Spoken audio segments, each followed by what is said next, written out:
Hello guys, welcome all of you. स्वागत है अभी आप सभी का हमारे इस प्लेटफॉर्म पर। देखिए, आपका जो सिलेबस है जनरल साइंस का, उसमें आपका एक चैप्टर है लाइट वेव वाला, है ना, एंड लाइट रिफ्लेक्शन, प्रकाश और प्रकाश का परावर्तन। एंड आपके वहां पर उसमें आई डिफेक्ट्स भी दे रखे हैं, मानव नेत्र और नेत्र दोष वाला टॉपिक भी दे रखा है। तो उसी सीरीज में ये नेक्स्ट वीडियो है। इसकी पिछली हमने कई 3-4 क्लास ले चुके हैं, उसके बारे में हम रिफ्लेक्शन के बारे में, इमेज फॉर्मेशन कैसे होता है उसके बारे में हम पढ़ चुके हैं। इस क्लास में, लास्ट क्लास में हमने सर इमेज फॉर्मेशन के बारे में पढ़ा कि प्रतिबिंब का जो निर्माण होता है वो कैसे होता है ना, जो वास्तविक प्रतिबिंब होता है वो क्या होता है और आभासी जो प्रतिबिंब होता है वो क्या होता है, इसके बारे में हम पिछली क्लास में पढ़ चुके हैं। ये इसकी नेक्स्ट क्लास है। अब हम डिस्कस करेंगे एक एक जो जो दर्पण होगा, मिरर होगा, उसमें आपका जो प्रतिबिंब का निर्माण होता है वो किस तरीके से होता है। जैसे बेसिकली हम 3 तरीके के जो मिरर होंगे उनके बारे में पढ़ेंगे। समतल दर्पण में प्रतिबिंब कैसे बनता है, प्लेन मिरर में इमेज का फॉर्मेशन कैसे होता है, अवतल दर्पण जिसको हम कॉनकेव मिरर बोलते हैं उसमें प्रतिबिंब का निर्माण, इमेज फॉर्मेशन कैसे होता है, और आपका कॉन्वेक्स मिरर जिसे हम उत्तल दर्पण बोलते हैं उसमें इमेज का फॉर्मेशन, प्रतिबिंब का निर्माण किस तरीके से होता है, इस पे हम डिस्कस करेंगे। सबसे पहले हम पढ़ेंगे समतल दर्पण में प्रतिबिंब का निर्माण, इमेज इन प्लेन मिरर, कि समतल दर्पण में प्रतिबिंब का निर्माण किस तरीके से होता है। अब पिछली क्लास में हमने डिस्कस किया था कि जो वास्तविक प्रतिबिंब होता है, जिसको हम बोलते हैं, क्यों भाई, है ना, रियल इमेज, उसको आप स्क्रीन पर प्राप्त कर सकते हो, है ना, पर्दे पर प्राप्त कर सकते हो, जबकि जो आभासी प्रतिबिंब होता है, वर्चुअल इमेज होती है, उसे आप पर्दे पर प्राप्त नहीं कर सकते। तो फर्स्ट ऑफ ऑल तो आपका जो दर्पण जो होता है, मिरर होता है, वो मिरर किसको कहते हैं, दर्पण किसको बोलते हैं। तो जो मिरर होता है, a smooth and shiny surface, एक चिकनी और चमकदार सतह, विच रिफ्लेक्ट, जो कि रिफ्लेक्ट करेगी maximum part of incident light, जो प्रकाश आ रहा है तो आपतित प्रकाश, इंसिडेंट लाइट का अधिकतम जो भाग होगी उसको जो सतह, चिकनी और चमकदार सतह जो रिफ्लेक्ट करेगी, है ना।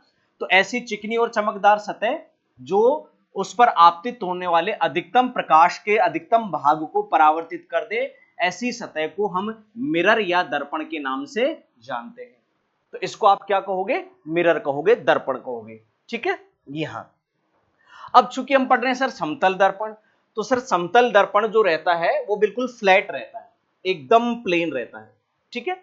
अब इसके ऊपर जो क्वेश्चन आएगा आपके समतल दर्पण के ऊपर कि सर समतल दर्पण में प्रतिबिंब जो होता है, इमेज फॉर्मेशन जो होता है वो किस तरीके से होता है ना।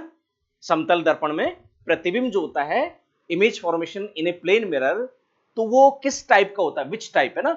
तो वो इस यहां से ही काफी इंपॉर्टेंट आपका क्वेश्चन बनता है एग्जाम के पॉइंट ऑफ व्यू से, इसको हम ट्रेंडिंग क्वेश्चंस भी बोलते हैं। तो वो कैसा होगा सर, जो आपका समतल दर्पण होगा, the image is always made virtual. ध्यान दीजिए, इमेज कैसी होगी, हमेशा जो बनेगी वर्चुअल होगी, आभासी, इरेक्ट, सीधा होगा, और शेप्ड लाइक एन ऑब्जेक्ट, और वस्तु के समान आकार का वो बनेगा। तो समतल दर्पण में बनने वाला प्रतिबिंब जो होता है वो कैसा होता है, हमेशा आभासी होता है, और कैसा होता है, इरेक्ट होता है, सीधा होता है, और किस साइज का बनता है सर, वस्तु के समान आकार का बनेगा, ना उससे छोटा बनेगा ना उससे बड़ा बनेगा, सेम साइज का बनेगा। जिस साइज का ऑब्जेक्ट है, जिस साइज की आपकी वस्तु है, उसी साइज की उसकी बनेगी इमेज, प्रतिबिंब का क्या होगा, निर्माण। तो जो भी क्वेश्चन बनेगा ज्यादातर वो आपका इसी लाइन में क्लियर हो गया कि प्लेन मिरर में बनने वाली जो इमेज होती है वो कैसी होती है, आभासी, वर्चुअल होती है, सीधी होती है, इरेक्ट होती है, और वो सेम साइज की बनती है, ना छोटी बनेगी ना बड़ी बनेगी। जैसे जब इसकी पिछली क्लास में हमने पढ़ा था तो हमने डिस्कस किया था कि जो आपका अवतल दर्पण होता है, कॉनकेव मिरर जो होता है, उसमें जो प्रतिबिंब बनता है वो आपका कैसा बनता है, वो सर आपका उल्टा बनता है, इन्वर्ट बनता है। और कैसा बनेगा सर, वो वस्तु की साइज के बराबर का भी बन सकता है, उससे छोटा भी बन सकता है, उससे बड़ा भी बन सकता है, बिल्कुल आपके डॉट के जैसा, पॉइंट के जैसा भी बन सकता है। आभासी प्रतिबिंब जो होता है वो हमने पढ़ा था कि सर वो या तो उसके इक्वल साइज का बनेगा या उससे छोटा बनेगा, वस्तु के बराबर साइज का उससे छोटा बनता है। अब जब बात आ रही है सर समतल दर्पण, तो समतल दर्पण में आपकी क्लियर कट वाली कंडीशन है कि सर समतल दर्पण में जो प्रतिबिंब बनेगा, इमेज की जो साइज होगी वो हमेशा ऑब्जेक्ट की साइज के बराबर, वस्तु की साइज या बिंब की साइज के बराबर होती है। क्लियर है। इसके बाद में हम बात करें कि देखो अब इस डायग्राम से आपके क्लियर हो रहा, मैक्सिमम पोर्शन आपका इसी डायग्राम से क्लियर हो जाएगा। ये जो आप देख रहे हो ये इस कलर की, पर्पल कलर की, इसको हम बोलते हैं सर बिंब। हिंदी में क्या बोलते हैं? बिंब बोलते हैं। या एक इसका दूसरा नाम और होता है ना, क्या बोलते हैं इसको? वस्तु। बिंब या वस्तु। इंग्लिश में से एक चीज बोलते हैं object, that is called object. और इसी ऑब्जेक्ट की क्या बनती है? इमेज। ठीक है, और ये है हमारा इमेज। तो इस इमेज को हम क्या बोलते हैं? प्रतिबिंब बोलते हैं। इसे हम क्या बोलते हैं? प्रतिबिंब। और आपको पता है हमारी आंख में इमेज जो होती है किसी भी ऑब्जेक्ट की, वो कहां बनती है? रेटिना पर बनती है। किस पे बनती है? रेटिना पर बनती है। उसको रेटिना बोलते हैं हम, है ना। हिंदी में उसे हम दृष्टि पटल बोलते हैं। रेटिना बोल लीजिए इंग्लिश में, और हिंदी में उसे हम क्या बोलते हैं? दृष्टि पटल बोलते हैं। ठीक है, ये रेटिना। ठीक है, अब आप देख रहे हो सर ये आपके सामने, ये तो है सर मिरर, और ये कौन सा मिरर है? प्लेन मिरर है सर। ये प्लेन मिरर। प्लेन मिरर का मतलब समतल दर्पण है ना, समतल दर्पण है ये। ठीक है, ये समतल दर्पण है ये सर आपका। ठीक, अब ये जो वस्तु रखी हुई है वो यहां समतल दर्पण से इस डिस्टेंस पर रखी हुई है। तो ये वाली हम डिस्टेंस मान लेते हैं सर, ये डिस्टेंस है ए, और ये वाली जो डिस्टेंस है इसको हम मान लेते हैं बी, है ना। या वैसे इसे कहा जाता है आपका यू, यू से डिनोट करते हैं इसको, स्मॉल यू से, और ये होता है आपका स्मॉल वी। ठीक, अब ये जो आपका जो दर्पण है, इस दर्पण से के सामने एक वस्तु रखी हुई है। मिरर के सामने आपका ऑब्जेक्ट सिचुएटेड है। हमेशा जो ऑब्जेक्ट होगा, जो वस्तु होगी, वो कहां पर रखी होगी सर? वो रखी होगी आपकी दोस्तों मिरर के सामने, in front of the mirror. The object is situated in front of the mirror. जो वस्तु होती है वो दर्पण के सामने स्थित होती है। वो चाहे आपका प्लेन मिरर हो, चाहे वो आपका समतल दर्पण हो, चाहे वो आपका अवतल दर्पण कॉनकेव मिरर हो, या फिर वो आपका उत्तल दर्पण हो, कॉन्वेक्स मिरर हो। ऑब्जेक्ट जो होगा ना दोस्तों, वो हमेशा यहीं पर रखा जाएगा, मिरर के सामने। और जब भी वो मिरर के सामने की बात कर रहा है, इसका मतलब वो मिरर के लेफ्ट हैंड की तरफ बात करेगा, और जब वो मिरर के पीछे की बात करेगा, इसका मतलब वो राइट हैंड की बात कर रहा है डायग्राम के हिसाब से। तो मिरर के पीछे होने का मतलब मिरर के राइट हैंड की तरफ होना, और मिरर के सामने होने का, फ्रंट में होने का मतलब मिरर के लेफ्ट हैंड की ओर होना। ठीक है, ये अब इस वाले केस में ये जो स्मॉल यू जो डिस्टेंस है, इसको बोलते हैं सर ऑब्जेक्ट की डिस्टेंस, है ना। ऑब्जेक्ट की डिस्टेंस, वस्तु की दूरी, कहां से? फ्रॉम द मिरर, है ना।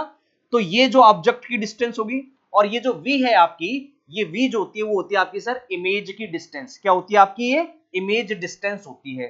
ठीक है, इसको इमेज डिस्टेंस बोलते हैं, स्मॉल v को। ठीक है, और वो भी कहां से? From the mirror. तो ये डिस्टेंस जो होती है ना प्लेन मिरर में, दोनों बराबर होती है, मतलब u बराबर होता है सर आपका v।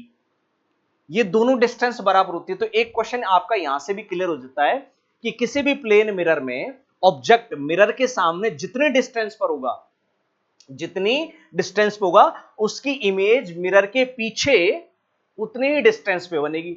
सपोज कीजिए ये डिस्टेंस आपकी है सर यहां पर 20 सेंटीमीटर, तो इस इमेज की भी डिस्टेंस कितनी होगी? 20 सेंटीमीटर। ये अगर 40 सेंटीमीटर हो जाएगा तो इमेज भी कितनी हो जाएगी आपकी? 40 सेंटीमीटर हो जाएगी, 40 सेंटीमीटर के अराउंड ये हो जाएगी यहां से। दैट मीन्स ये हुआ कि प्लेन मिरर में हमेशा ऑब्जेक्ट की डिस्टेंस, वस्तु की दूरी, और आपकी जो इमेज की जो डिस्टेंस है, जिसको हम बोलते हैं प्रतिबिंब की दूरी, दोनों क्या होती हैं? दोनों बराबर होती हैं, है ना। दोनों क्या होती हैं? दोनों बराबर होती हैं। क्लियर है? दोनों डिस्टेंस आपकी क्या रहेंगी? बराबर रहेंगी। इनमें कोई फर्क नहीं रहेगा, ना कम रहेगी ना ज्यादा रहेगी। ठीक, यहां से। और दोनों की देखो, अगर आप ये देख रहे हो, ये वाली जो हाइट देख रहे हो सर, आपने ये ऑब्जेक्ट की हाइट ले ली h, और ये आपकी सर इमेज की हाइट हो गई h डैश। ठीक है, तो दोनों की हाइट भी, मतलब यहां साइज बोलोगे आप, यहां हाइट से मींस क्या लगाओगे सर? यहां हाइट से मींस बराबर हो गया सर आपकी साइज। तो जब भी यहां बोलेगा सर ऑब्जेक्ट की हाइट और इमेज की हाइट ये होती है, इसका मतलब वो ऑब्जेक्ट और इमेज की, वस्तु और प्रतिबिंब के आकार के बारे में बात कर रहा है, वो उसकी साइज के बारे में बात कर रहा है। ठीक है, तो वो उसकी साइज के बारे में बात कर रहा है यहां पर। तो ये आपकी क्या होती है? बराबर होती है, इक्वल होती है। अब यहां पर अगर आप देखो इसको, गौर से आप देखें इसको, तो ये दोनों बराबर हो रही है। देखो इसकी हाइट और इसकी हाइट दोनों बराबर है, तो इस कंडीशन में एक पॉइंट ये और निकल करके आता है हमारे यहां पर कि सर दोनों की डिस्टेंस तो बराबर होती है, लेकिन दोनों की साइज भी बराबर होती है। मतलब ऑब्जेक्ट की साइज h और आपकी इमेज की साइज h डैश, ये दोनों भी क्या होती हैं, बराबर होती है। तो एक क्वेश्चन आपका यहां से क्लियर हो ही जाएगा कि सर वस्तु की दूरी और प्रतिबिंब की दूरियां ये दोनों बराबर होती हैं, लेकिन उसके साथ साथ समतल दर्पण में जो प्रतिबिंब बनता है, इमेज जो बनती है, उसकी जो साइज होती है वो वस्तु की साइज, इट मींस ऑब्जेक्ट की साइज के इक्वल होती है। क्लियर है? ठीक है, तो ये इसके क्या होती है, इक्वल होती है। पता चल गया आपको? दोनों सेम डिस्टेंस पे बनेंगे और दोनों की हाइट भी क्या होगी, सेम होगी, और दोनों सीधे होंगे। देखो जो भी लाइन के ऊपर जो बनती है इमेज ऑब्जेक्ट, जो लाइन के ऊपर होती है वो सीधा होता है, और ये जो आपकी इसको बोलते हैं principal axis, that is called principal axis, Hindi में से बोलते हैं मुख्य अक्ष। और वो कहां बनेगा आपका मुख्य अक्ष, कहां बनती है, लाइन के नीचे बनती है।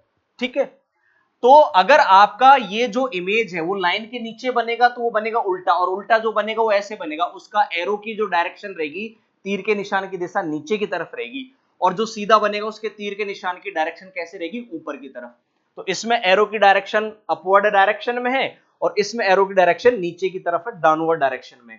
तो जब अगर तीर का निशान एरो की डायरेक्शन नीचे की तरफ हो तो वो प्रतिबिंब इमेज कैसा बनता है, उल्टा, इन्वर्टेड। और जब आपकी इमेज इस लाइन से ऊपर बने तो वो हो गई सीधा, और इमेज अगर लाइन से नीचे बनेगी तो कैसा हो गया, वो उल्टा, इन्वर्टेड हो गया।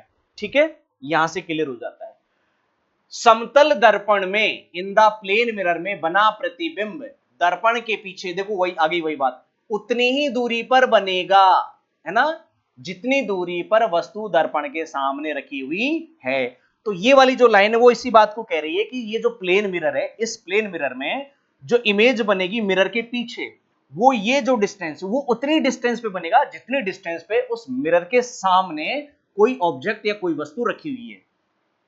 अगर आप इसे दूर ले जाओगे ऐसे तो सर इमेज भी दूर होती जाएगी, और अगर आप इसे पास लाते जाओगे, जितना पास लाओगे उतना ही इमेज भी पास आती जाएगी, है ना, दोनों। तो दोनों सेम डिस्टेंस पे बनेंगे।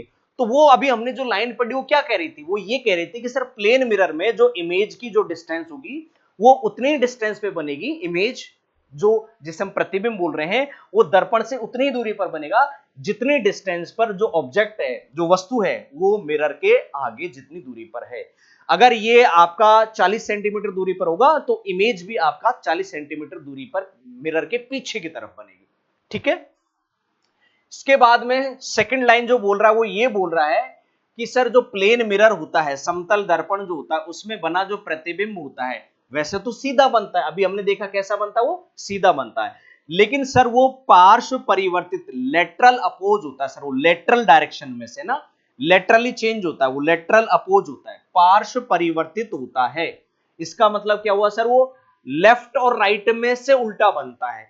दैट मीन्स उसका या जो बायां वाला जो भाग होता है उस इमेज का, ऑब्जेक्ट का, वो उसका जो आपका लेफ्ट हैंड जो पार्ट होता है वो आपको इमेज में राइट की तरफ दिखाई देगा, और वस्तु का दायां वाला जो हिस्सा रहेगा, उसका जो राइट वाला जो पोर्शन रहेगा किसी भी ऑब्जेक्ट का, वो उसके प्रतिबिंब में, उसकी इमेज में बाईं और लेफ्ट की ओर दिखाई देगा। तो अगल बगल में से वो उल्टा होता है, बाकी वो सीधा बनता है। पार्श्व रूप से वो परिवर्तित होता है, उसको लेटरल अपोज बोलते हैं। लेटरल का मतलब साइडों में से, इसका मतलब लेफ्ट वाला पोर्शन आपको उस सामने वाले कांच में, मिरर में आपको राइट की तरफ दिखाई देगा, और राइट वाला जो पोर्शन होगा आपका वो कहां दिखाई देगा, आपको लेफ्ट की तरफ दिखाई देगा। क्लियर है?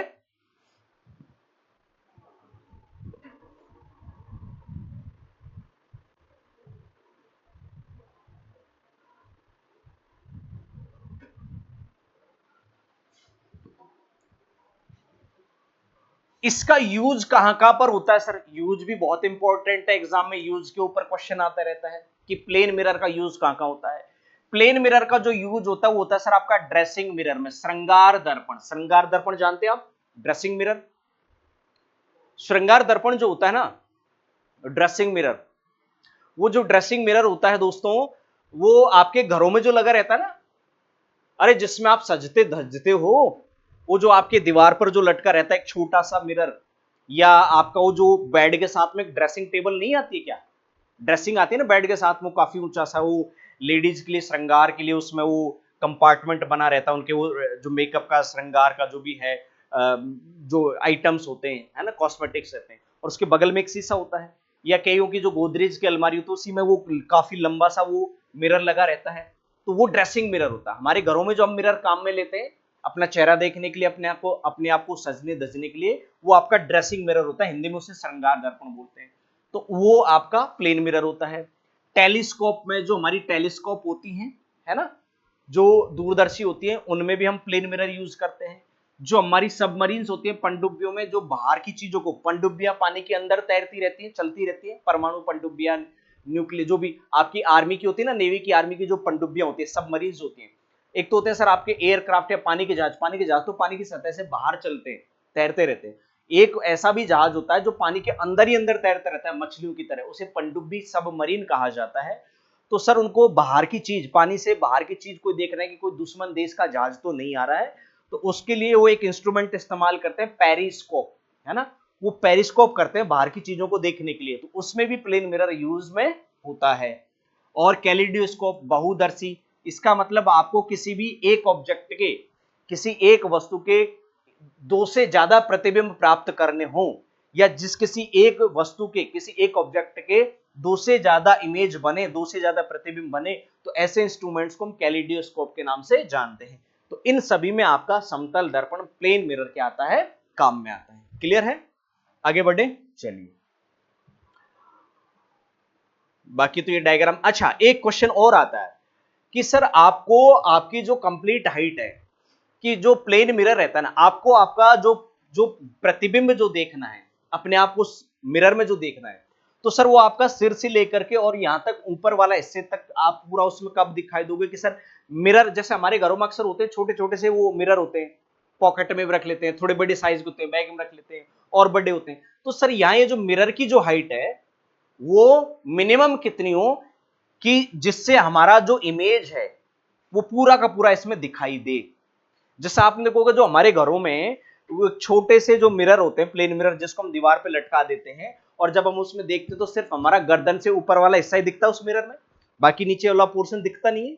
तो आप चाहते हो कि सर मेरा पैर से लेकर के और यहां तक हेड तक का पोर्शन मुझे उस मेरी दीवार पर जो सामने जो मिरर लगा हुआ है उसमें मुझे पूरा दिखाई दे, क्योंकि मैं तो तैयार हो रहा हूं, तो मुझे ये भी तो दिखना है ना, ये वाले जो शूज हैं वो इन कपड़ों पर मैच हो रहे नहीं हो रहे, मैं कैसा लग रहा हूं। तो सर से लेकर के पांव तक जब आप देख पाओगे तभी आप जज कर पाओगे। तो उसके लिए मिरर की जो हाइट है ये कितनी होनी चाहिए, मिरर की जो हाइट है, तो उसके लिए फिक्स है सर, मिरर की जो हाइट है वो कम से कम, मिनिमम, ज्यादा हो तो अच्छी बात है लेकिन इससे तो कम होनी नहीं चाहिए, कम से कम मिरर की जो हाइट है वो कम से कम ऑब्जेक्ट की हाइट की आधी हाइट के बराबर होनी चाहिए। जैसे ऑब्जेक्ट 10 फीट का है तो सर आपका मिरर जब 5 फीट का होगा, उससे आधा होगा, तब आपको आपका उसमें कंप्लीट इमेज दिखाई देगी। तो ये कहा जाता है कि सर मिरर की जो हाइट होगी और वो ऑब्जेक्ट की हाइट से कितना होगी, तो मिरर की जो हाइट होगी